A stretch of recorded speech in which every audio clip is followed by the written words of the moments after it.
Olá, muito obrigado por permitir que eu entre em sua casa neste momento. Está começando mais uma edição do programa Lente Aberta.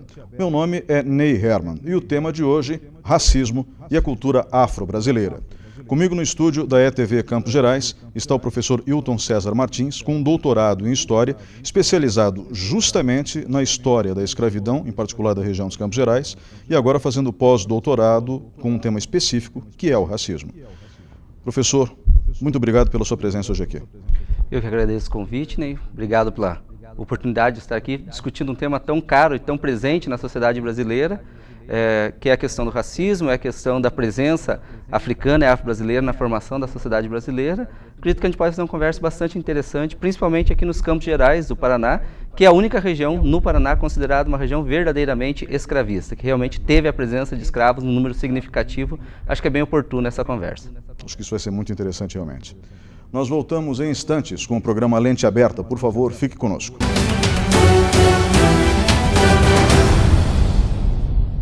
Olá, estamos de volta com o segundo bloco do programa Lente Aberta. O tema de hoje, racismo e a cultura afro-brasileira. Comigo no estúdio, o professor Hilton César Martins, com doutorado em História. E, diga-se de passagem, o doutorado dele foi justamente na história da escravidão aqui nos Campos Gerais. E o pós-doutorado dele, feito na Universidade Estadual de Ponta Grossa, ainda está em execução, é justamente em relação ao racismo.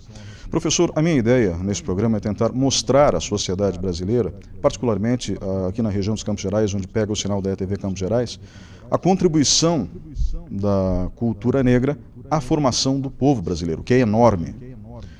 E as manifestações de racismo, elas se tornaram muito presentes em estádios de futebol há pouco tempo atrás. Normalmente, nós pensamos que as figuras midiáticas, como o Pelé, por exemplo, estão isentos de racismo. Mas, como aconteceu o que aconteceu com Thaís Araújo, podemos perceber que ninguém está livre desse tipo de manifestação que é, no mínimo, incompreensível. Eu, por exemplo, embora minha pele seja branca, eu tenho entre os meus ancestrais negros, índios, e além de portugueses, espanhóis e alemães. Meu sobrenome é alemão. Mas o que me espanta é justamente, num país onde a miscigenação é tão grande, esse tipo de atitude. E eu gostaria de entender, em primeiro lugar, a cabeça de um racista. Vamos começar direto pegando na ferida. Como que pensa alguém de maneira tão fora do contexto da sociedade em que vivemos? Começamos bem, né? Essa é uma pergunta bastante complicada, mas na verdade ela pode ser pensada por uma justificativa que foi construída ao longo do tempo. Você me pergunta como pensa um racista? Provavelmente a questão põe exatamente na ideia de que a diferença pressupõe hierarquia. Hierarquia pressupõe superiores e inferiores. Então eu acho que essa é uma das questões mais difíceis que a gente tem de tratar. Não só na sociedade brasileira, mas vamos nos focar aqui especificamente, que é uma sociedade, como você já adiantou, profundamente miscigenada, profundamente mestiça. Se a gente pegar um pouquinho da história do Brasil, nós vamos ver que nós temos, se considerar apenas a chegada dos portugueses até os dias de hoje, nós temos 515 anos de história oficial, dos quais 350 foram regidos sob a ótica do trabalho escravo.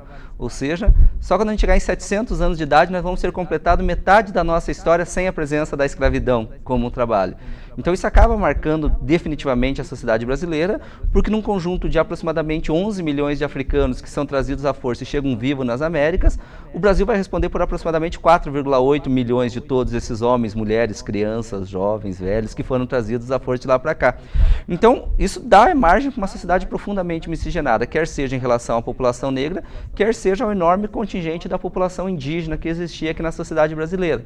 Só que, historicamente, isso não está ligado a uma ideia de racismo. O racismo, queira ou não, é um processo que se inicia verdadeiramente na metade do século XIX, só que o Brasil é um dos países que toma isso de maneira muito marcante. A partir do ano de 1850, 1860, essas ideias chegam no Brasil e provavelmente na virada para o século XX, isso vai ganhar um foco, uma força muito grande com a tese de que todo esse processo de mestiçagem tinha produzido um país inferior racialmente, com limitação nas suas capacidades de desenvolvimento, de progresso, e a culpa era atribuída a um grupo específico, a esse grupo de miscigenado ou a todos aqueles grupos anteriores que foram trazidos, lembremos, à força da África para o continente americano, para o Brasil. E aí começa a se propagar ideias dessa natureza, a ideia de que a gente precisava branquear essa população, e o branqueamento estava respaldado exatamente nessa ideia de que o branqueamento nos tornaria superiores, melhores, mais dedicados ao trabalho, mais laboriosos, mais inventivos, mais criativos, e aí se põe todos os caracteres negativos para o outro grupo, que é o grupo negro. E com o passar do tempo, isso vai ganhando fôlego, vai ganhando mais sustentação na sociedade brasileira, que acaba desligando a capacidade de enxergar a própria formação, a sua própria formação histórica, e acaba um grupo significativo dessa população tomando como referência a tese de superioridade e inferioridade, que justifica muitas vezes os pensamentos racistas que a gente vê, como você muito bem citou. Pessoas que estão na mídia, como foi o caso muito recente, que é o da Thaís Araújo, que a gente viu acontecer tudo isso. Um pouco antes a gente teve todos os casos envolvendo jogadores de futebol, né, que são pessoas com personalidades, né? A gente teve o caso do Tinga fora do Brasil, mas a gente teve casos do goleiro Aranha do Santos, depois a gente teve o caso do Daniel Alves no Barcelona, que jogaram uma banana para ele, né? Essa coisa toda que propaga, infelizmente não só no Brasil, mas o Brasil é um caso bastante sintomático por conta da nossa própria Constituição identitária, a própria Constituição do povo brasileiro, que gera uma incapacidade da gente entender esse processo. Semana passada, numa das mídias eletrônicas, num dos mercados eletrônicos, a Justiça determinou a retirada de um anúncio que vendia uma criança negra, um filhote de macaco, por R$ 1,99, né? Aí deu todo um debate, novamente, em torno dessas questões do racismo no Brasil, que é um tema que, volta e meia, ele ganha novamente essa projeção, mas é um tema que, decididamente, desde 1850 para cá, ele nunca morreu. Ele simplesmente ganha outras roupagens, se esconde aqui e ali, mas é um tema muito presente na sociedade brasileira, infelizmente. Uma das coisas que eu noto é que o brasileiro insiste em negar que o país é racista. Nelson Mandela, quando esteve aqui, ele disse, isso ofendeu muita gente, que o Brasil era um dos países mais racistas que ele tinha conhecido. E a declaração dele foi muito alarmante para uma série de pessoas que não o compreenderam na hora. Provavelmente Mandela estava certo. Eu acredito, eu tenho certeza disso. Eu tenho certeza disso porque, em torno de algumas questões que, por exemplo, partem da premissa constitucional de que todos são iguais perante a lei, no seu artigo 5º, mas que é antecedido pelo artigo 3º, que vai dizer que a igualdade é um objetivo a ser construído pelo Estado, portanto, é um reconhecimento de que não são todos iguais perante a lei, deve ser algo buscado pelo Estado, é um reconhecimento também do quão complicados são as relações étnico-raciais na sociedade brasileira. E isso é claro, fora todo o racismo institucional, que você vê todo um processo de exclusão de um conjunto significativo da população brasileira aos bens mais básicos que o Estado deveria lhe prover, como é a questão de educação, como é a questão de moradia, como é a questão de saúde e saneamento e tudo mais, existe também um processo de que a população brasileira tem uma dificuldade muito grande de se ver como racista. Se você perguntar para alguém se ela é racista, não é, mas se você perguntar se ela conhece alguém racista, ela conhece. Inclusive, tempos atrás, um dos grandes jornais do Brasil, numa pesquisa que acaba resultando num livro chamado Racismo Cordial, ele chega a uma conclusão de que menos de 10% da população brasileira é racista, mas 90% da população brasileira conhece alguém que é racista. Então, uma discrepância nesses dados bastante significativos. Como que se conhece tanta gente que se tão pouca gente se assume ser, né? É uma coisa bastante complicada. Mas eu acho que o Nelson Mandela tem total razão. Se você analisa um pouco a estrutura da sociedade brasileira, desde o processo da saída da escravidão e a sequência do andamento dessas questões, a gente tem problemas bastante sérios, né? Você tem constituições estaduais no 1890, logo depois da implantação da República no Brasil, que textualmente proíbe a venda de terras para pessoas negras e descendentes de escravos. Aí é uma institucionalização total do racismo que se mais ou menos condiciona esse conjunto da população a ser eternamente empregado de alguém, funcionário de alguém, uma vez que você proíbe esse indivíduo do acesso a um bem tão básico quanto é a propriedade de terra. E entenda, não estava se falando em doar essa terra, estava se proibindo a venda de terras para pessoas descendentes de. Então, você vê que uma coisa é bastante complicado. A própria formação do Brasil República, tempos atrás eu discutindo numa conferência, uma professora falava que discordava de vários aspectos da minha fala e fez alguns apontamentos bastante interessantes, mas a minha resposta mais óbvia para ela, quando ela insistia na negação do racismo, foi: a senhora consegue, durante a sua fala, apontar para mim alguma colônia criada para imigrantes? E aí ela conseguiu nominar vários. Eu falei: a senhora consegue citar uma pós-abolição que foi criada para negros? Você vê, a formação é um processo desequilibrado, e um processo desequilibrado gera uma sociedade profundamente desequilibrada ao longo do tempo. E isso, ao mesmo tempo que resume as possibilidades de determinados indivíduos, também já cria determinadas expectativas sobre esse grupo de indivíduos.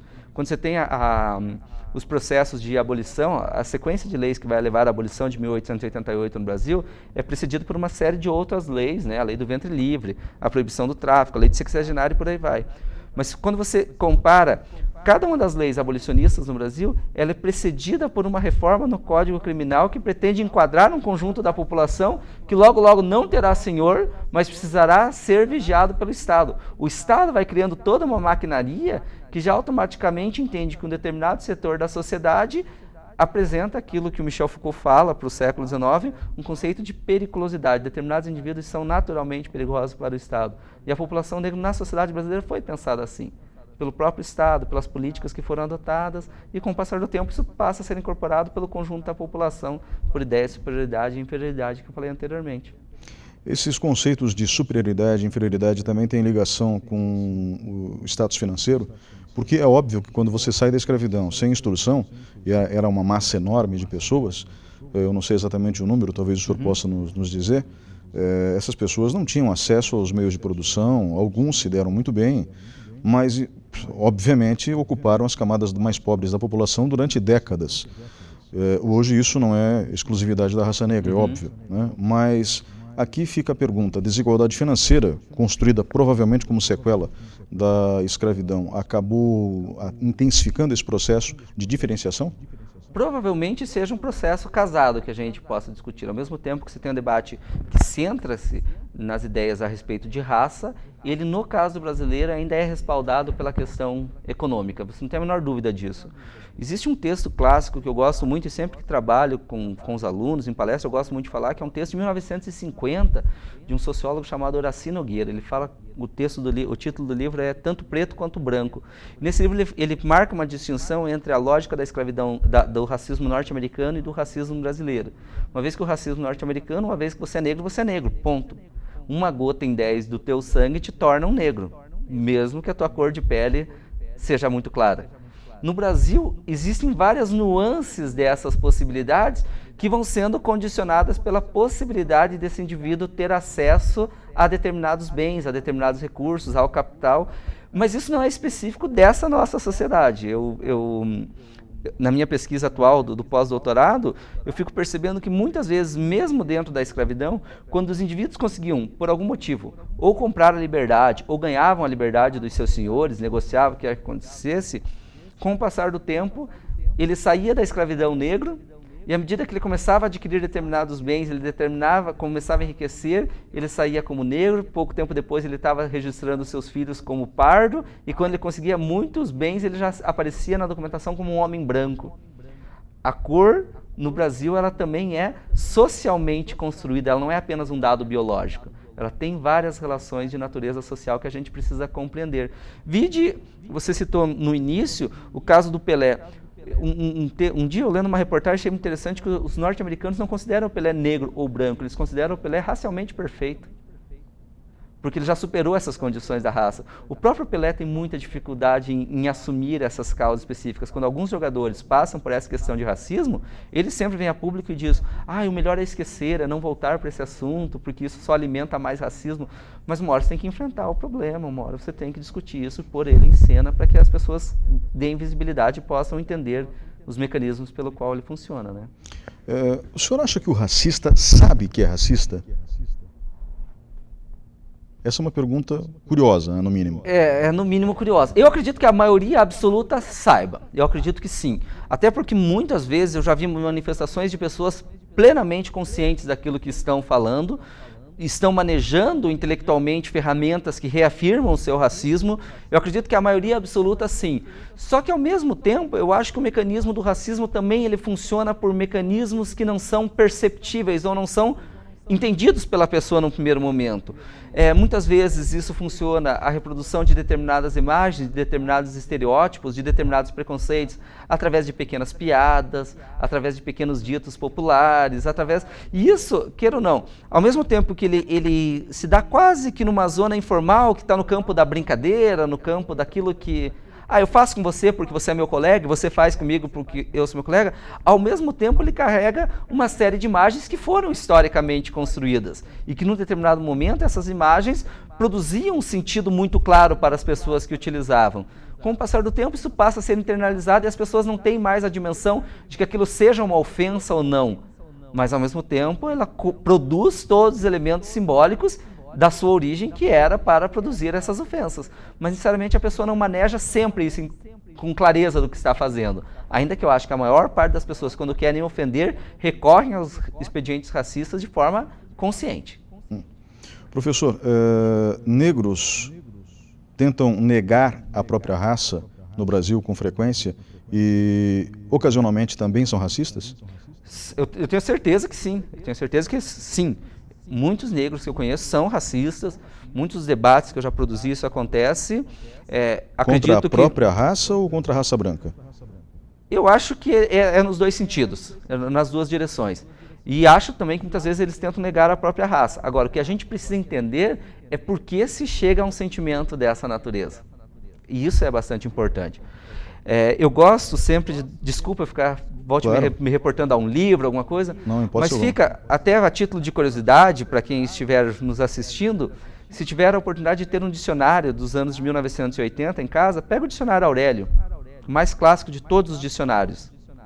Abre e vê a definição de branco e a definição de negro num dicionário que você distribui para crianças, a partir do qual, na sua cabeça, elas acreditam que você está no dicionário, a ideia que está posta no dicionário é correta. E a definição que você encontra no dicionário Aurélio, o dicionário mais utilizado nas escolas brasileiras até a década de 80 para negro e branco é a seguinte: branco, indivíduo da alma pura, alvo, imaculado, e por aí vai.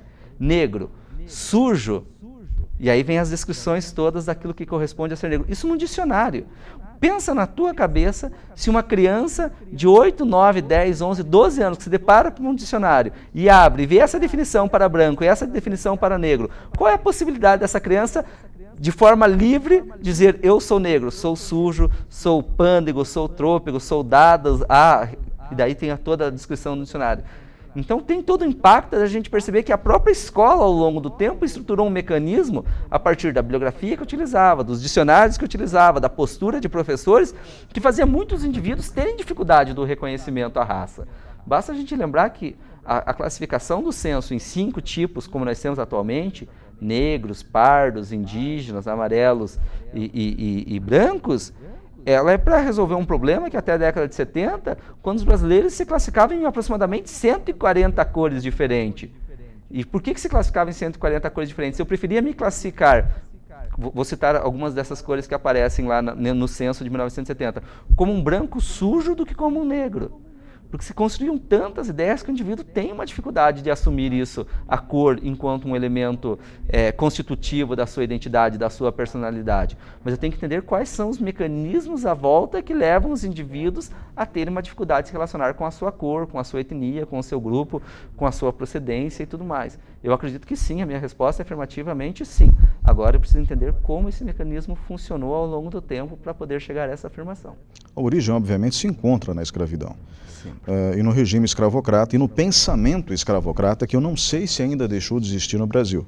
Essa é uma discussão longa que eu prefiro tratar num outro programa e talvez até eu convide novamente, se o senhor aceitar, para que a gente fale sobre o pensamento escravocrata no meio empresarial. Mas essa, como eu falei, já é uma outra discussão.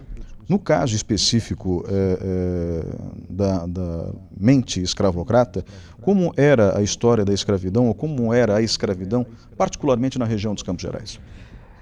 Vamos lá. Na verdade, a gente sempre trata a escravidão sob a perspectiva de um grande sistema, né? Porque ela atua...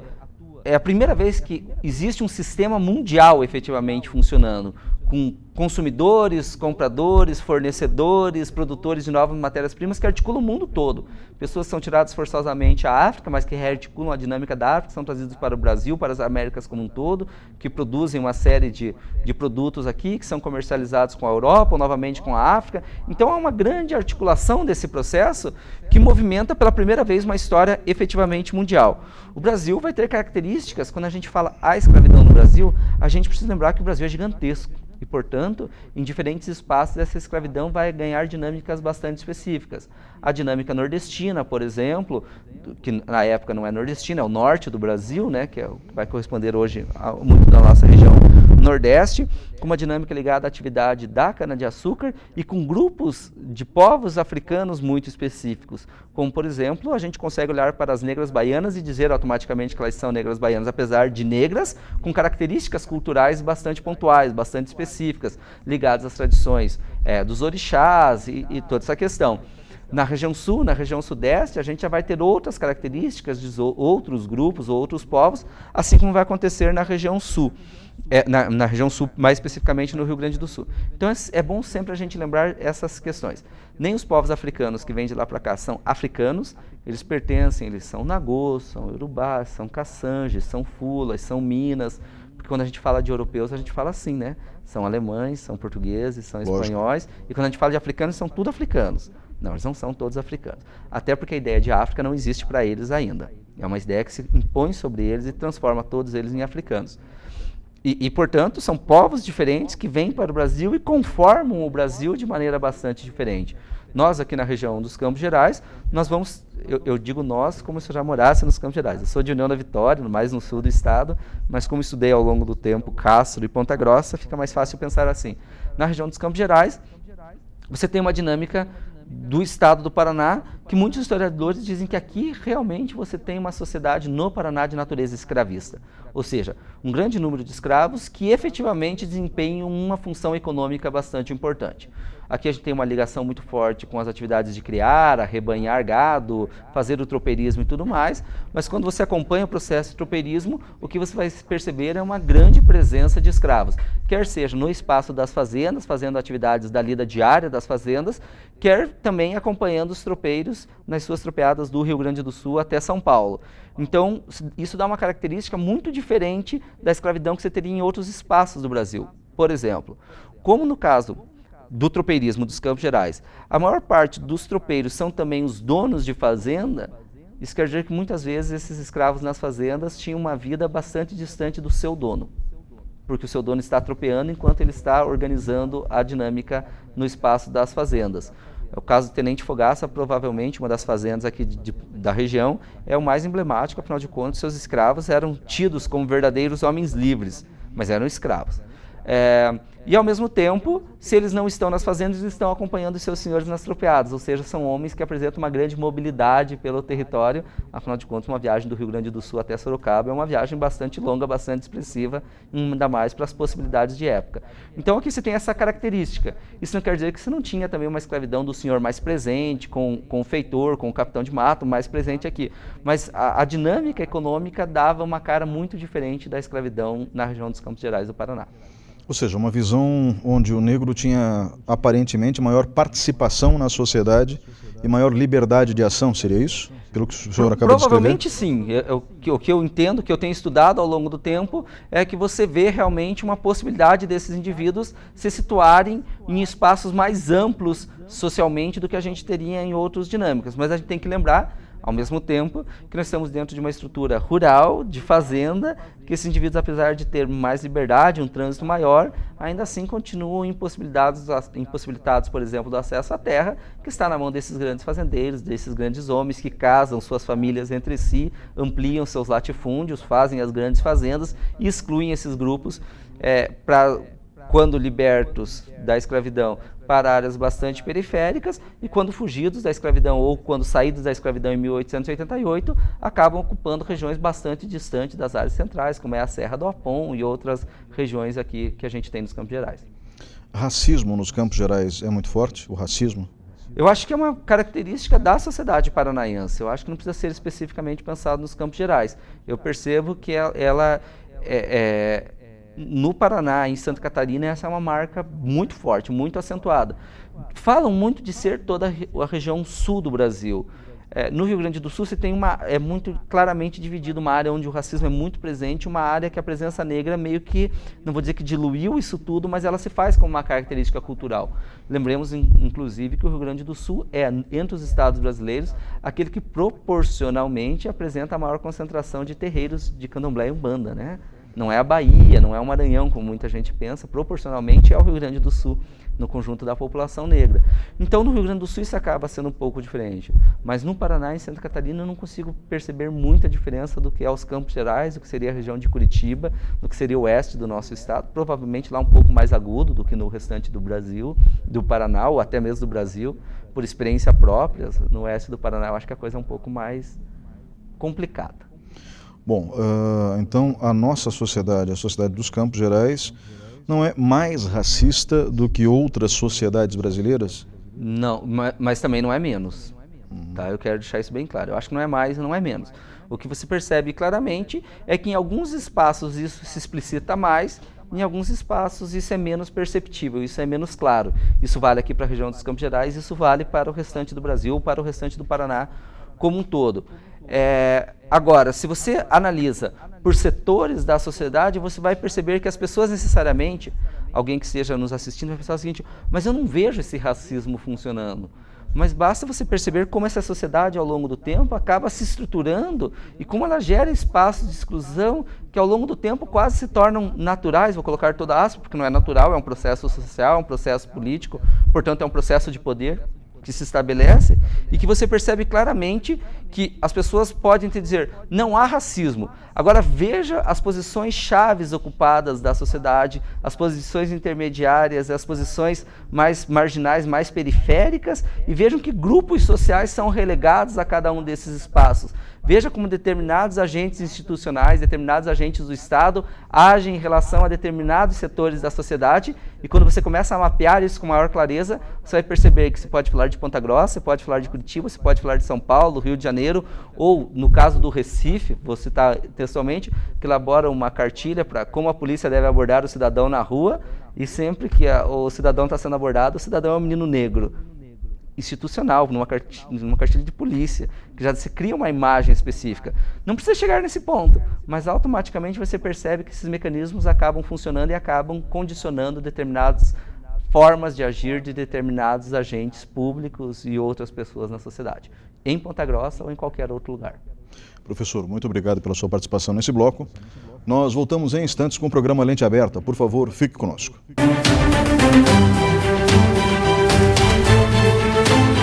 Olá, estamos de volta com o programa Lente Aberta. O tema de hoje, racismo e a cultura afro-brasileira.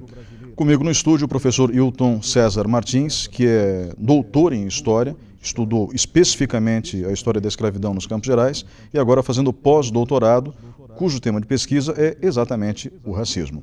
Professor, faltou uma pergunta no bloco anterior, onde nós abordamos particularmente o racismo. E essa pergunta é: o racismo, ele, como mecanismo, se faz presente através da desumanização do outro, que nesse caso seria o negro? Essa é uma pergunta bastante interessante, porque ela remete a gente entender um pouco da própria formação do pensamento racista na sociedade mundial, né? Na verdade, esse não é um caso brasileiro especificamente. Muitas vezes as pessoas confundem duas coisas, a escravidão e o racismo. Elas tomam que o racismo ele era justificador da escravidão, ou então o contrário desse processo, que o racismo é fruto da escravidão. Existem duas coisas que podem ser completamente separadas. Uma coisa é a ideia da escravidão, outra coisa é a ideia do racismo.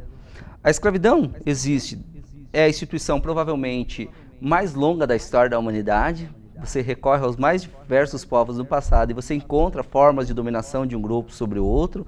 Há determinados historiadores que chegam a dizer que dificilmente você não tenha povos que foram ou que tiveram escravos ao longo do tempo, foram submetidos ou submeteram outros povos à escravidão. Mas no nosso caso especificamente, ela começa a partir da descoberta das Américas, da descoberta do Brasil, da tomada, né, da posse desses dois espaços pelos europeus, e a partir do início do século XVI começam a chegar os primeiros africanos trazidos para cá na condição de escravos forçosamente. Só que essa escravidão ela não tem relação com o racismo, até porque a ideia de raça, por muito tempo, ela não está ligada à cor da pele e nada disso. Quando a gente encontra documentos do século XVI, XVII, XVIII, e você vê padres, funcionários do Estado falando sobre raça, eles estão falando especificamente, vou dar um exemplo, nos documentos das confrarias, das irmandades, das milícias, diz o seguinte: a pessoa que se pretende concorrer ao cargo não pode ter raça alguma. Quando se falava raça alguma, quer dizer que ela não pode nem ser judeu nem muçulmano, é religião. não é raça, cor de pele. Esse é um processo que é muito mais tardio. Então, ao longo do tempo, a escravidão ela foi estruturada basicamente por diferenças de outra natureza, diferença de ordem cultural, diferenças de formas de organização social e por aí vai, mas não necessariamente em torno da questão raça, como muitas vezes se associa raça, cor de pele, descendentes de africanos. Inclusive porque não havia nem a ideia de uma desumanização, porque a própria ideia da escravidão era justificada pela necessidade e pela vontade dos padres da Igreja Católica de fazer um processo de catequização, de evangelização. Se você nega a essas pessoas a capacidade humana, não teria sentido porque você catequizar e evangelizar aquele que não é humano. Então, a ideia de humanização ela é presente durante a escravidão, a gente pode fazer discussões de outra natureza, mas sem sombra de dúvida ela está presente. E, curiosamente, à medida que a escravidão vai perdendo sua força do século XVII para o século XVIII, e mais fortemente do XVIII para o XIX, é que as ideias raciais começam a ganhar força.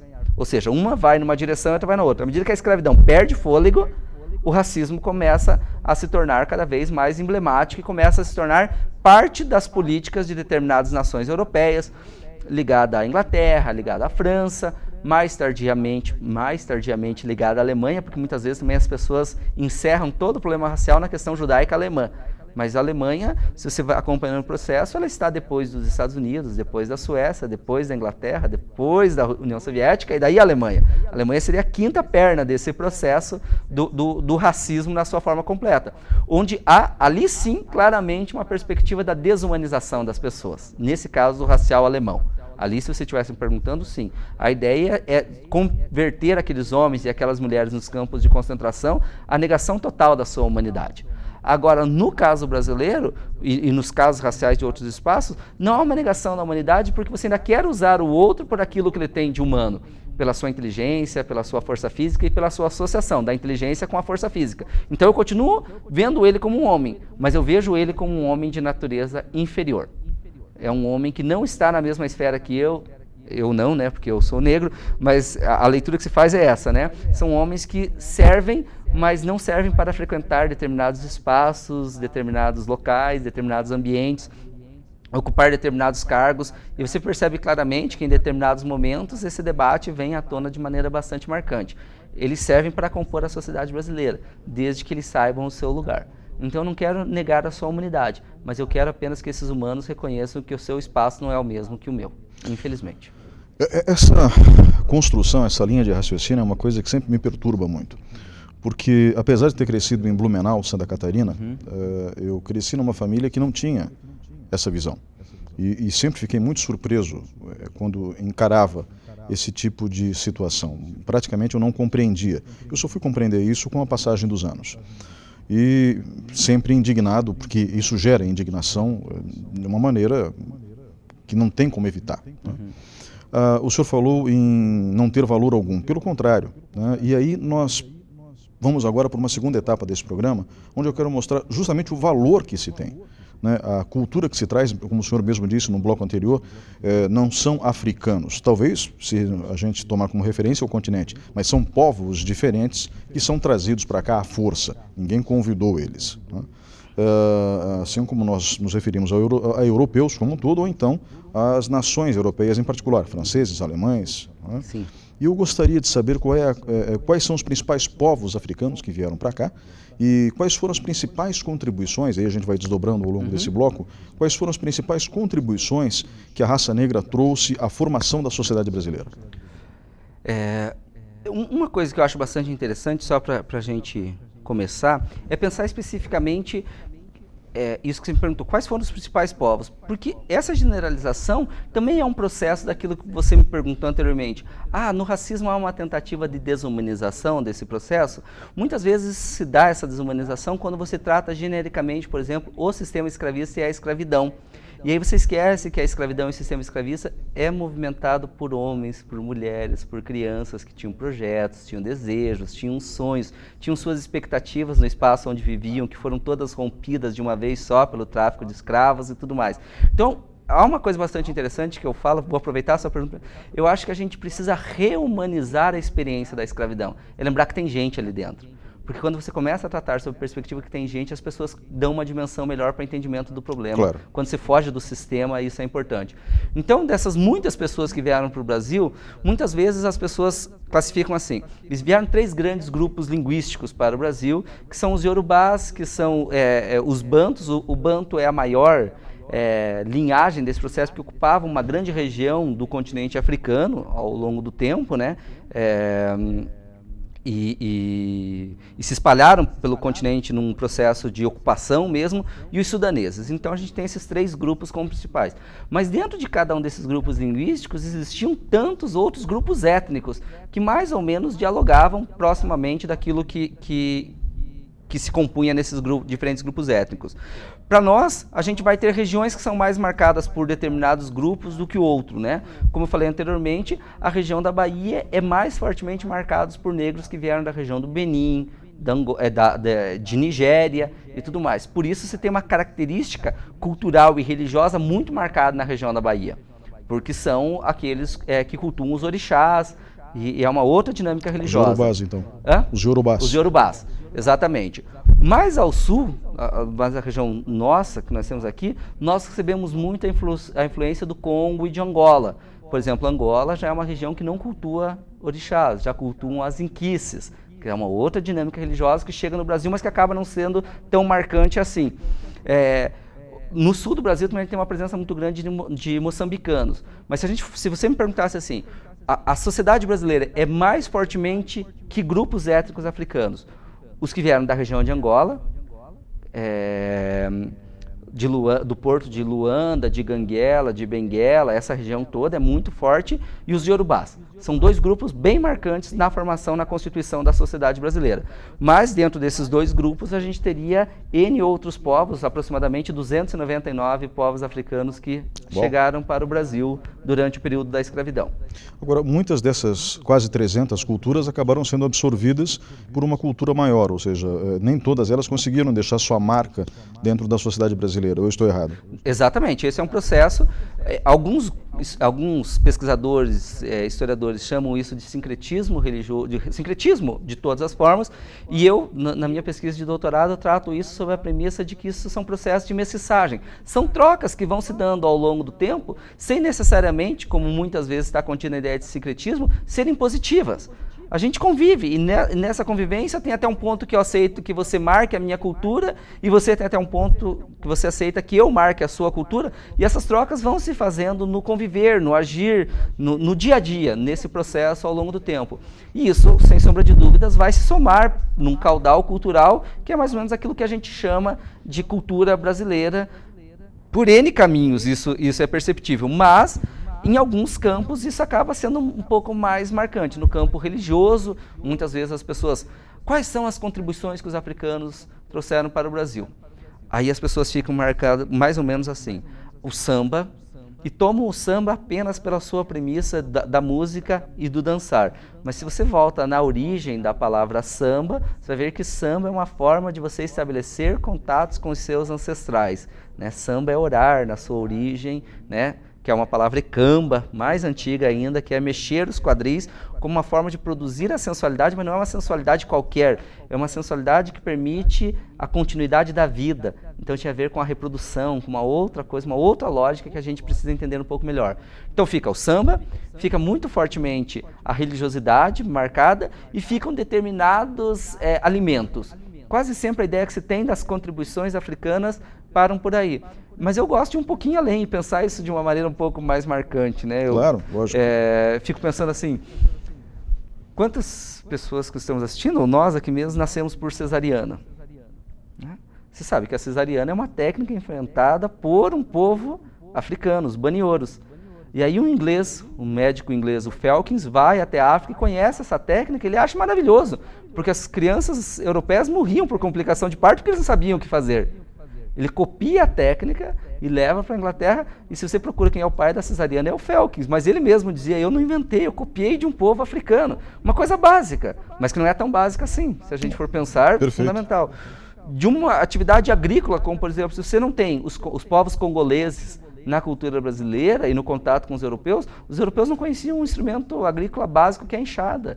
São esses indivíduos que conhecem, produzem e trazem as enxadas para o Brasil. Coisas que são simples, são corriqueiras, mas quando você vai somando, muitas vezes as pessoas dizem, mas na escola eu tenho que trabalhar com cultura africana, é afro-brasileira, professor, por onde eu começo? Aí o professor de matemática diz, mas o que eu vou trabalhar em matemática?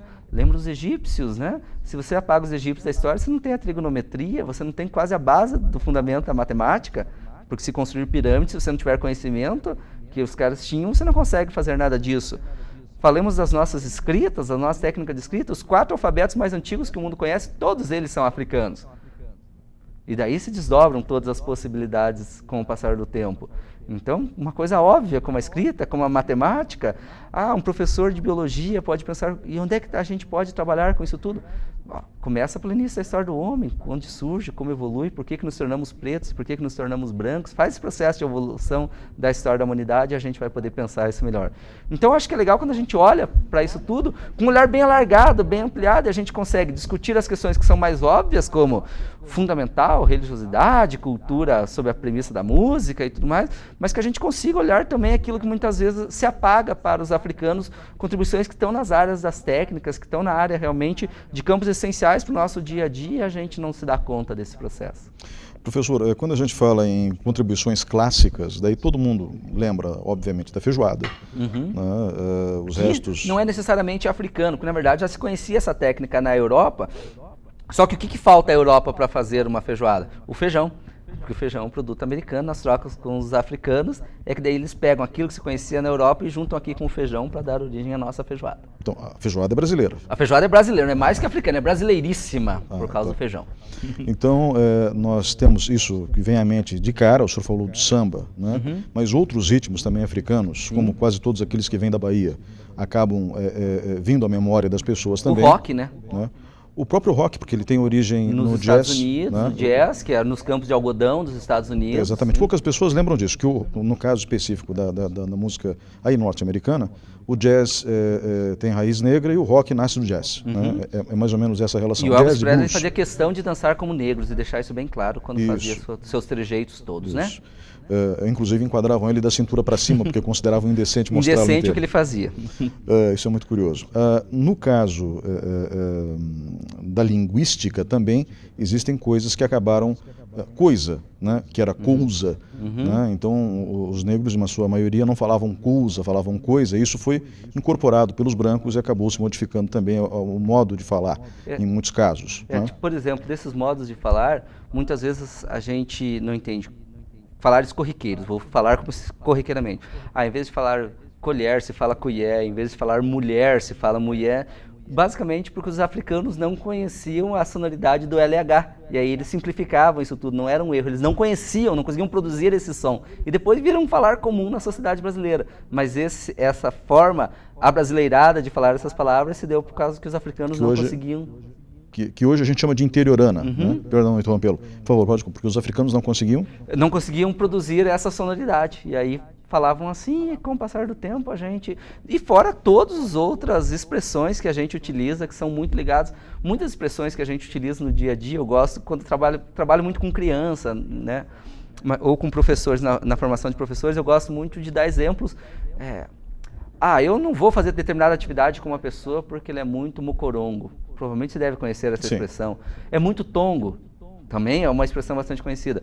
Mocorongos são povos africanos que se dizia que eles tinham uma dificuldade maior de aprender determinadas funções, determinadas atividades, e com o passar do tempo esse mocorongo, que era específico de um povo, vai sendo ampliado e a gente acaba usando ele meio que no dia a dia, mas se refere a um povo africano, mocorongo, tongo, songo, mongo, todas as expressões, na verdade, não são de graça, são palavras que nós utilizamos que vêm desses contatos com os povos africanos. Ou quando nossa filhinha está lá com a idade de trocar os dentes, a gente diz que eles são banguelas, estão na fase de banguela. Banguela é um dos principais povos africanos que vêm para o Brasil.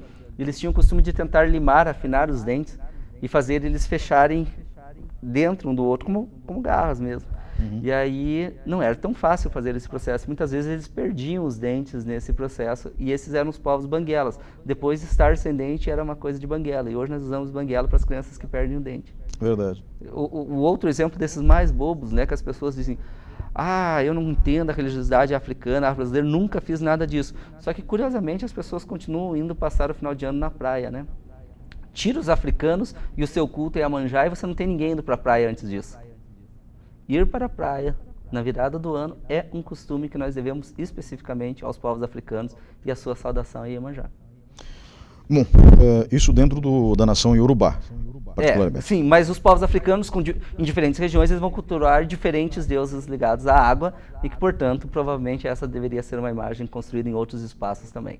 Porque os europeus com certeza não usavam a praia para essas coisas. Não, eles detestavam banho, inclusive, né? Detestam ainda hoje. Mas o que eu ia comentar com o senhor é o seguinte: quando eu falei dessas imagens clássicas, dessas contribuições clássicas, isso tudo é muito simplista, como o senhor mesmo disse anteriormente.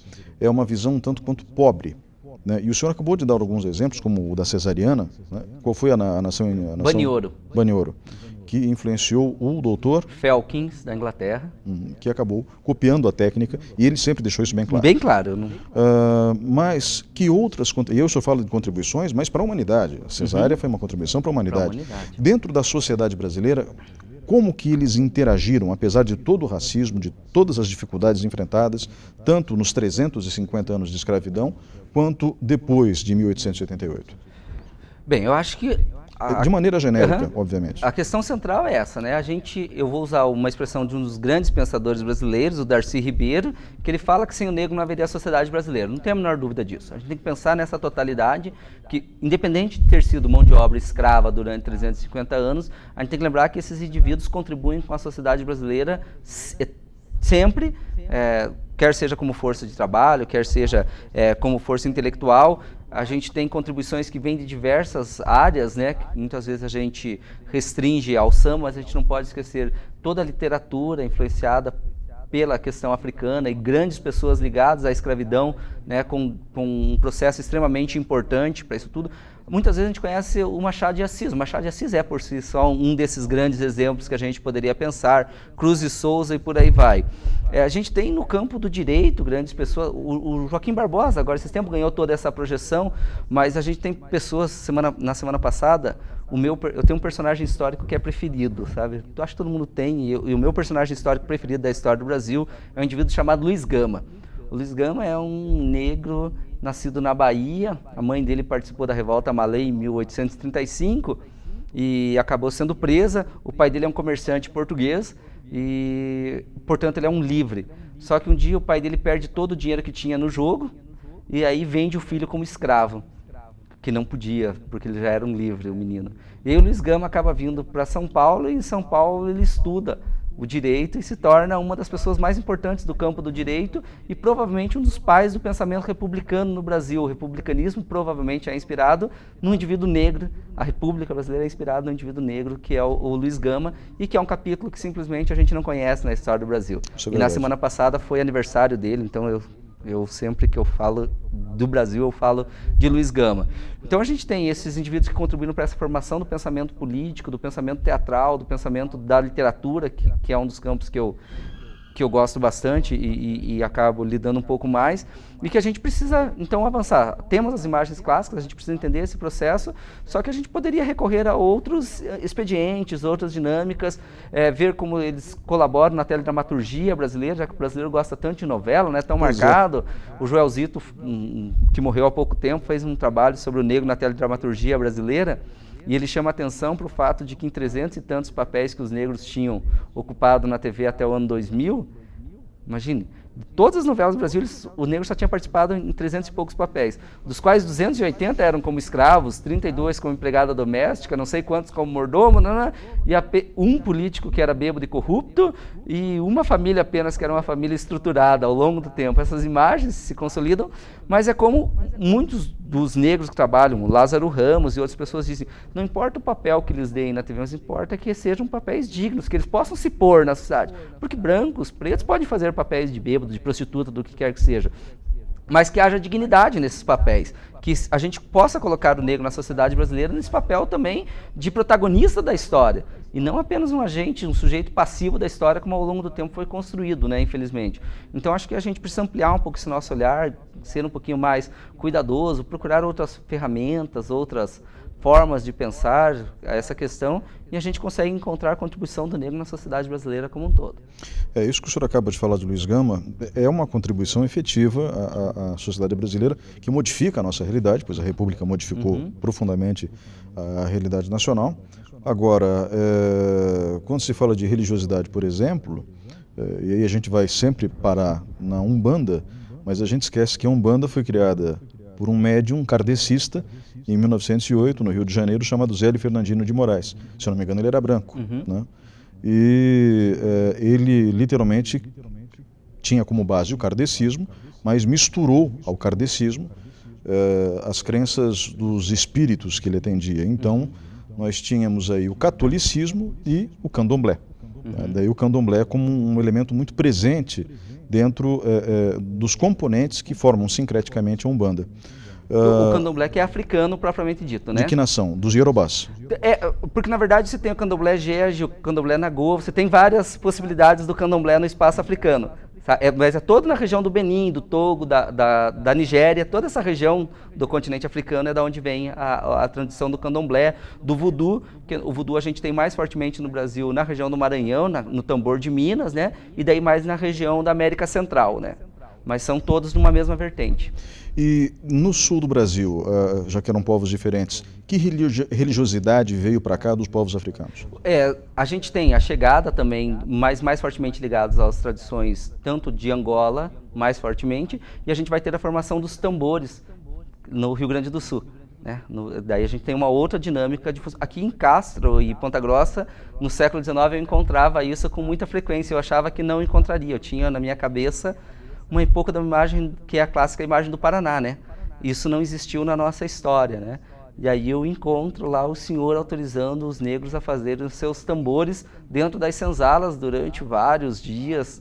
E aí eu comecei a encontrar, então, uma dinâmica dessa mesma prática religiosa ligada aos tambores que tem aqui, tem no Rio Grande do Sul, de maneira bem marcante. São moçambiques, são angolanos, são várias regiões que formam uma dinâmica cultural religiosa aqui na região sul do Brasil. Mas, infelizmente, essa é uma imagem muito clássica que você tem, né? Que a religiosidade negra se resume àquilo que é o candomblé e a umbanda. Mas a gente tem várias derivações disso que nós chamamos de religiosidade afro-brasileira em diferentes espaços, né? Como eu falei, se você vai para o Maranhão, você tem mais forte lá uma dinâmica do tambor de Minas, que é uma outra prática religiosa. Em outras regiões você tem os xangôs, que são mais fortes. Daí você tem o candomblé, você tem a umbanda, você tem os tambores, tem as juremas, que são mais ligadas aos cultos indígenas, e por aí você vai espalhando, e você vai ampliando esse conceito de religião afro-brasileira, para você ver que são muitas religiões afro-brasileiras. Mas só para fechar, entre essas religiões afro-brasileiras, candomblé e umbanda, hoje no Brasil nós temos aproximadamente 575 mil praticantes dessas, que se assumem como praticantes dessas religiões. E tem todos aqueles outros que não se assumem, mas fazem pequenas consultas, descarregos, passes, mas muitas vezes são católicos convictos, plenamente convictos do seu catolicismo, mas que frequentam esses espaços também. Eu já conheci padres frequentando... Eu também conheci um padre. Assim como evangélicos, pastores também, frequentando terreiros de umbanda, o que me parece, dentro do sincretismo religioso da história ocidental, muito perfeitamente sadio. Normal. E muito sadio, né? Diga-se de passagem, é melhor interagir do que não interagir. Eu agradeço muito a sua presença hoje aqui, estamos chegando ao fim do programa. Não tivemos tempo de abordar tamanha riqueza e a complexidade da sociedade do continente africano, né? Não tivemos tempo aqui de abordar todos os nuances e todas as contribuições que elementos específicos da raça negra nos deram, como Machado de Assis, e não tivemos aqui a oportunidade de talvez deixar mais claro ainda para o público aquilo que somos enquanto negros. Porque, independente da cor da pele, uma coisa eu acho que todo brasileiro pode dizer: em virtude da sociedade que herdamos ao longo das últimas décadas, somos todos negros. Eu estaria errado em dizer isso? Não, acho que é isso mesmo. A sociedade brasileira hoje já é majoritariamente, por censos, uma população parda e negra, 50 e tantos % da população, mas todo o restante da população, através de diálogos culturais, o que quer que seja, acaba tendo pelo menos uma proximidade com a cultura africana, afro-brasileira de negro. Professor, muito obrigado pela sua participação hoje aqui. Eu conversei com Hilton César Martins, professor, literalmente, que estudou esse assunto a fundo, num doutorado em História, estudou a história da escravidão nos Campos Gerais e agora fazendo pós-doutorado na Universidade Estadual de Ponta Grossa, estudando justamente o racismo. Agradeço novamente sua presença hoje aqui. E eu agradeço o convite e fico à disposição para uma próxima conversa. Muito obrigado a você que estava nos assistindo até agora. O programa Lente Aberta volta na semana que vem.